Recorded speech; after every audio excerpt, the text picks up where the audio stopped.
Hello, আসসালামু আলাইকুম। জয়িতাস স্টোরিতে সবাইকে ওয়েলকাম। সবাই কেমন আছেন? আমি ভালো আছি, আমরা ভালো আছি। অনেক দিন পর পর আসি এখন।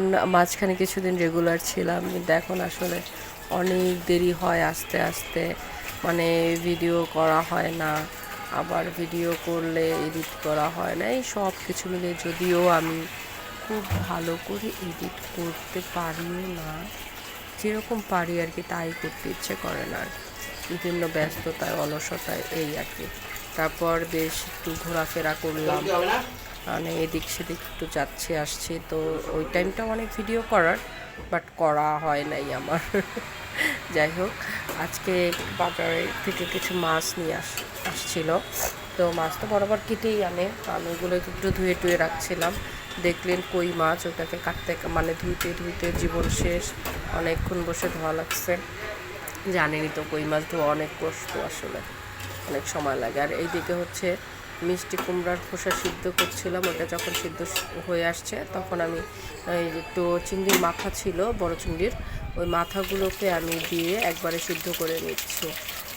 আর এইদিকে চুলায় আমার ওইদিকে কই মাছ ধোয়া হয়েছে, এদিকে আমি আবার হচ্ছে ইলিশ মাছ ভাজা দিচ্ছিলাম।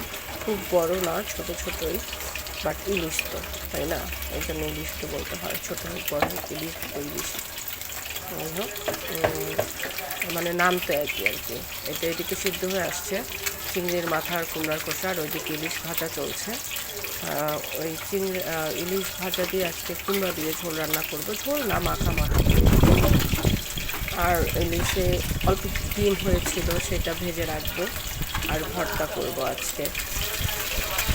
আমি এদিকে ইলিশ ভাজতে ভাজতে হচ্ছে এক হাতে অনেক কাজ করতে হচ্ছে, একটা করে আসলে করা হচ্ছে না, সব একসাথে করছি এখন, এইটা তখন মানে একটার সাথে একটা করছি, এর মাঝখানে আর একটা করছি এরকম, মানে অনেক দেরি হয়ে গিয়েছিল। আজকে বাজার করেই আসা হয়েছে, মানে 1টার দিকে আজান পড়ে গেছিলো, বাজার নিয়ে আসতে আসতে একটু কাজ ছিল, সময় হয় নাই।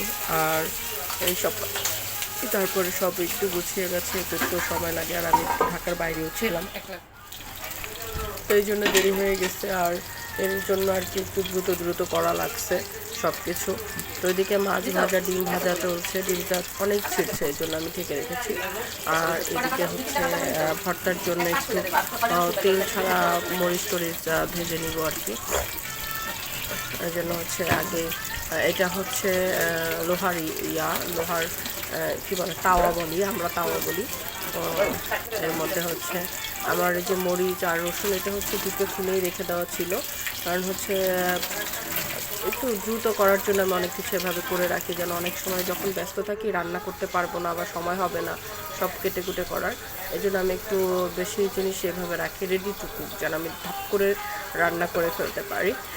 যেটা আমার ভিডিওগুলো অনেক কিছু দেখলেই বুঝবেন, আর আমি তো ওরকম রাঁধুনি না, হুটহাট রাঁধুনি আর কি, মন যা চায়। তো ওইদিকে আর কি ওকে বলছিলাম, আমি ওইদিকে মাছ গোছাচ্ছিলাম, কই মাছগুলো, আর অন্যান্য মাছ ছিল, ইলিশ মাছ, রূপচাঁদা মাছ, তো ওইগুলো গোছাচ্ছিলাম। আর এখানে হচ্ছে ওকে বলছিলাম এগুলো একটু প্যানটা তাওয়াটা চুলায় দিয়ে এগুলো দিতে, তো দিয়েছিল। এখন হচ্ছে আমি একটু ভেজে নিচ্ছি উল্টে পাল্টে রসুনগুলা, মরিচটা, কাঁচামরিচ, শুকনো মরিচ সবই দিব একসাথে। আর ওই যে দেখছেন দুই চুলার মাঝখানে, ওইটা মিষ্টি কুমড়ার বীজ। আমি মিষ্টি কুমড়ার মধ্যে এরকম একটু বাতি বীজ পেলে, বাতি বলি, মানে এটাকে কী বলে, একটু যাই হোক, একটু মোটা মোটা বীজ দিলে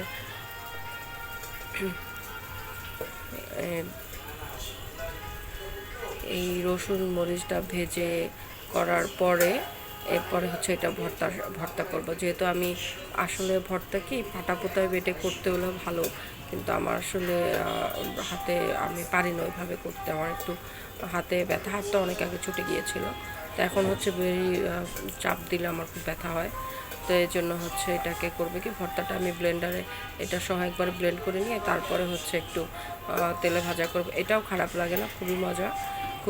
তবে যেটা পাটা পোতায় করতে পারলে মানে মনের মধ্যে একটা সন্তুষ্টি থাকতো যে ভালো লাগছে। তো আমি ওই তাওয়ার মধ্যেই হচ্ছে, যেহেতু তেল ছাড়া আর কুমড়ার বিচিটা একটু তেল ছাড়াই ভাজবো, এই জন্য এটা একটু ভেজে নিচ্ছি একসাথে। ওই একটা দেখলেন পড়ে গেল, যাই হোক ওটা আর খুঁজে উঠাইনি।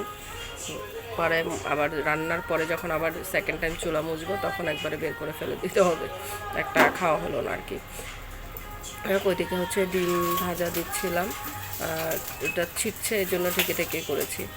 এখন ভাজা হয়ে গিয়েছে। আর এদিকে আমি এটা কুমড়ার বীজটা হচ্ছে হালকা ভেজে তারপর তাওয়াটা অফ, মানে চুলাটা অফ করে দিয়েছি, কারণ তাওয়াটা গরম এটা হয়ে যাবে। এটা তো অনেক বেশি ভাজতে হয় না, বেসিক্যালি এটা কাঁচাই খাওয়া যায়, তা একদম কাঁচা কুমড়োর আজকেরই এই জন্য একটু ভেজে নিলাম, এই আর কি। আমি অফ চুলাটার মধ্যে তারপর একটু নেড়ে দিচ্ছি। দেখেন এক সাইডে একটু দাগ হয়ে গেছে, অন্য সাইডটাও হয়ে যাবে তাওয়া গরমের মধ্যেই। আর এদিকে আমার ডিমটা ভাজা হয়ে গেছে। আমি কি করব, এই তেলটা সহ ডিমটা রেখে দেব। এটার মধ্যে একটা কই মাছের ডিমও আছে, আরগুলো ইলিশ মাছের ডিম। দুই টুকরা হচ্ছে কই মাছের ডিম, মানে একটা কই মাছের ডিম হয়েছিল, আর বাকিগুলো হচ্ছে যেটুকু যেটুকু ছিল ধুইতে ধুইতে সব চলে গেছে। আর এই তেলটাও রেখে দেব। এই তেলটা দিয়ে যারা খান তারা খুব মানে জানেন এই তেলটা খুব মজা, ডিম ভাজা মাছ ভাজা তেল। আগের দিনের কথা মনে পড়ে যায়, যখন বাড়িতে যেতাম আসতাম আমরা পদ্মা সেতু হওয়ার আগে ফেরিঘাট, তখন হচ্ছে দেখা যেত আমরা এই ফেরিঘাটের ইলিশ মাছ ভাজা, মরিচ ভাজা এগুলো দিয়ে ভাত খেতাম, শুধু এটা দিয়েই ভাত খেতাম তখন ফেরিতে। আর এদিকে হচ্ছে যেই মাছ তেলটা দিয়ে মাছ ভেজেছিলাম, তেলটা বেশি ছিল, যেহেতু ডিম ভাজলে ওইটা দিয়ে রান্না করব না, এই জন্য হচ্ছে আগেই তেলটা এই ভাজা মাছের মধ্যে ঢেকে রেখেছিলাম। তো বরাবরের মতো এই মশলার মধ্যে আমি তেলটা দিয়ে নিয়েছি, আর একটু পেঁয়াজ দিব। মশলা খুব বেশি কিছু না, ইলিশ কুমড়া এইসব তরকারিতে বেশি কিছু না, তারপরও পেঁয়াজ বাটাটা একটু বেশিই লাগছে আমার কাছে, আসলে দিয়ে দিয়েছি। এখন কি করব, এটার মধ্যে থেকে আমি খাবো না, এই জন্য আর একটু কম দিলে ভালো হতো। আমার রান্না আমি ভুল দিই আর কি বলবো বলেন। তারপরেও একদম অনেক বেশি না, অনেকে এর থেকে অনেক বেশি দেয়। এরপরে দিব হচ্ছে কাঁচামরিচ বাটা। কাঁচামরিচ বাটা এই দুইটা দিয়ে বেশ কিছুক্ষণ একটু নেড়ে চেড়ে নেব, আর একটু তেলও দিব এখন। তেল দিয়ে মানে মশলাটাকে আর কি রেডি করব। মশলার বলতে শুধু হচ্ছে বাটা মশলার মধ্যে হচ্ছে পেঁয়াজ বাটা আর হচ্ছে কাঁচামরিচ বাটা, এটার মধ্যে হচ্ছে দিব একটু ভেজে দিব হচ্ছে তেল, কারণ একটু ভাজছি, কারণ কি অনেক পানি তো এটার মধ্যে, এটা হচ্ছে পানিটা মধ্যে তেল দিয়ে দিলে না ছিটে, একদম ছিটে টিটে চুলামুলো আরও নষ্ট হয়, এই জন্য আমি পানিটা আগে দিয়ে দিই। আর যেহেতু ওই যে ইলিশ মাছের তেলটা দিয়েছিলাম ওইটার মধ্যেও তেল ছিল, তো খুব বেশি তেলও লাগবে না, আমি পরে আরেকটু দিয়ে দিব। এমনি কিন্তু দেখতে পাচ্ছেন উপরে তেল তেলায় আছে। এখন এর মধ্যে দিব হচ্ছে পরিমাণ মতো লবণ, আর হচ্ছে দেব হলুদ গুঁড়ো, আর মরিচ গুঁড়ো ভাবছিলাম দিব না, তারপরে ভাবলাম না হালকা অল্প একটু দেই, তো এই জন্য পরে আবার একটুখানি মরিচ গুঁড়োও দিয়েছিলাম। তো হলুদ গুঁড়োটা দিয়ে লবণ দিয়ে ভালো করে নেড়ে চেড়ে এই মশলাটাকে বেশ কিছুক্ষণ একটু কষাবো। কষানোর পরে তারপরে হচ্ছে কুমড়া দেব। তো এই যে প্রথম অবস্থায় হলুদ গুঁড়ো দিয়ে দেখলাম যে না একটু কম হবে তরকারিগুলো দেওয়ার পরে, এই জন্য আমি আর একটু দিয়ে নিলাম। আর একটু দেওয়ার পরে এখন ভাবলাম যে না অল্প একটু মরিচ গুঁড়ো দেই, একদমই অল্প একটু দিয়েছি, দেখতেই পাচ্ছেন। মরিচ গুঁড়োটা দিয়ে ভালো করে নাড়াচাড়া করে এখন হচ্ছে এটাকে একটুক্ষণ কষাবো। আমি একদম এখানে শুকিয়ে ফেলবো না কষানোর যন্ত্রণায়, তাদেরকে একদম ভাজা ভাজা করে ফেলবো না, কারণ যেহেতু কুমড়াও কষাবো দুইটা একবারেই কষানো হোক। আমি একটু এরকমই শর্টকাট রান্না করি বুঝছেন, কারণ এটা কষানোর পরে আবার এটা দেবো দরকার হয় না। একবার ভেবেছিলাম মেখে করব, কিন্তু যেহেতু মাছটা ভেজেছি আর মেখে করাই নেই, এভাবেই মানে করাই নেই বলছি, মেখে রান্না বসাই নেই, এভাবে রান্না করব। আমি বেসিক্যালি হচ্ছে এরকম রান্না করলে একদম সব কিছু দিয়ে মেখে বসিয়ে দেই, ওইটা হয়ে যায়, মানে রান্না করতেও সহজে, আর ওইটার একটা আলাদা রকমের স্বাদ আছে। যাই হোক আমি কুমড়োটা একটু মশলার মধ্যে দিয়ে ভালো করে নেড়ে চেড়ে একদম কষায় নিব। এই জায়গাটা আমি ভালো করে কষাবো। ভালো করে কষালে হচ্ছে হলুদ মরিচ কাঁচামরিচ বাটায় কিন্তু একটা গন্ধ হয়, এটা হচ্ছে একটু কষাইতে হয়, না কষালে এটা মানে আমার কাছে আর কি ওই গন্ধটা একটু ভালো লাগে না, এই জন্য ভালো করে কষালে চলে যায়। তো ওইটা হচ্ছে কষাইছি, এখন এই যে ভালোভাবে ফুটায় নিলে, ঢেকে ঢেকে কষাইছি, তো এখন ফুটায় নিলে একদম কাঁচামরিচ হলুদ সব গন্ধ চলে যাবে এবং তরকারি মিশে যাবে। এই পর্যায়ে আমি হচ্ছে মাছগুলো দিয়েছি। দেওয়ার পরে দেখেন আমার বাটির মধ্যে যে দেখা যাচ্ছে সাইডে কতগুলো তেল আছে, কারণ এক হচ্ছে মাছ ভেজে রেখেছি, দ্বিতীয়ত হচ্ছে এটার মধ্যে আমি তেল সহ উঠিয়ে রেখেছিলাম। এখন এই তেলটা কি করব, তরকারি থেকে একটু ঝোল নিয়ে আমি একদম কাচিয়ে দিয়ে দিব। কিপটা বলেন না ভাই, শুধু শুধু জিনিস কেন অপচয় করব। আর ওইদিকে কি করেছি, আমি একটা টমেটোকে কুচি কুচি করে নিয়েছি, এই তরকারির মধ্যে দিয়ে দিব। এই জন্য এই যে টমেটোটা একদম ছোট ছোট করে নিয়েছি, দিয়ে দিলাম। দিয়ে একদম একটু মিশিয়ে নিচ্ছি আর কি, ঝোলের মধ্যে চুবিয়ে চুবিয়ে দিচ্ছি যেন একটু নরম হয়ে যায়, কারণ তরকারিটা আমার নামানোর সময় হয়ে আসছে। এই দেখতে কেমন হচ্ছে জানি না, তবে এরকম তরকারি রান্না করলে মজাই লাগে।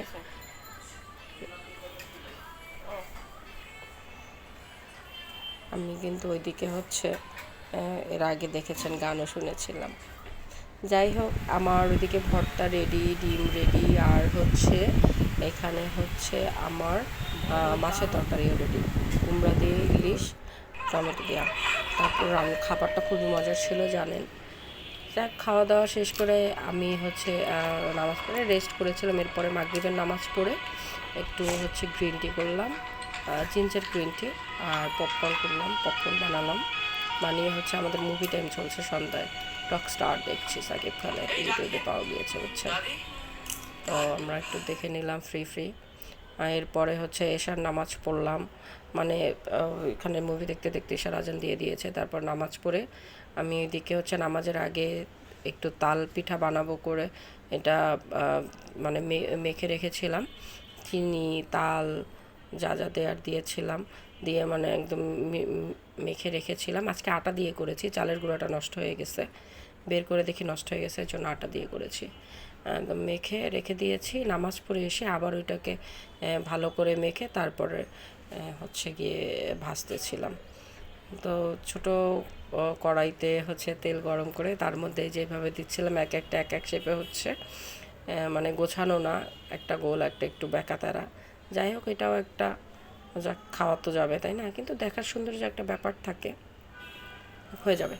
এক একবার এক এক রকম হয়েছে, এবার হচ্ছে একটু বেশি দিয়ে ফেলছিলাম, এটা যে ফুলে এত বড় হয়ে যাবে বুঝতে পারিনি। যাই হোক, হয়ে যাবে, এবারেরগুলো ভালো হয়েছে। এরকম একটু একটু করে আমি আর কি সব পিঠাগুলো ভেজে নিয়ে তারপরে খাচ্ছি, মানে খেলাম, সবার সাথে কথা বললাম আর খেলাম। এই যাই হোক, আমার আজকে সারা দিনের ভিডিও ছিল এইটা, যদিও সব কাজ এখানে নাই, আপনারা জানেন সবাই যে এতটুকু কাজই সব না, আরও অনেক কাজ থাকে সংসারে, যদিও আমি একদম ওইরকম পাক্কা গৃহিণী না, তারপরে টুকটাক অনেক কাজ থাকে যেহেতু বাসায় ছিলাম। এদিকে হচ্ছে আমাদের যে পিঠা ভাজাভাজি খাওয়া খাই সব ভাজা শেষ হওয়ার পরে খাবো।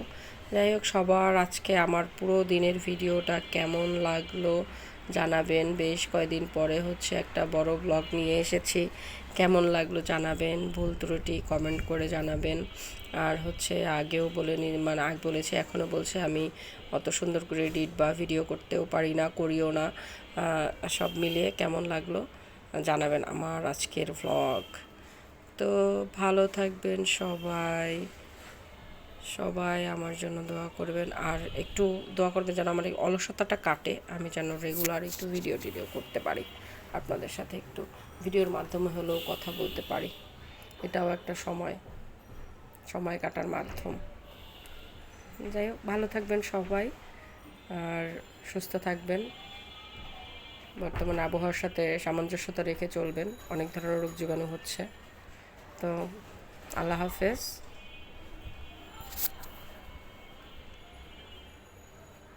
ও আর একটা কথা, আল্লাহ হাফেজ বলার পরে বললাম, একটু লাইক কমেন্ট করবেন আর একটু সাবস্ক্রাইব করে দেবেন বুঝছেন, ছোট হয়েছি তো কি হয়েছে, একটু একটু আগাইলেই তো বড় হয়।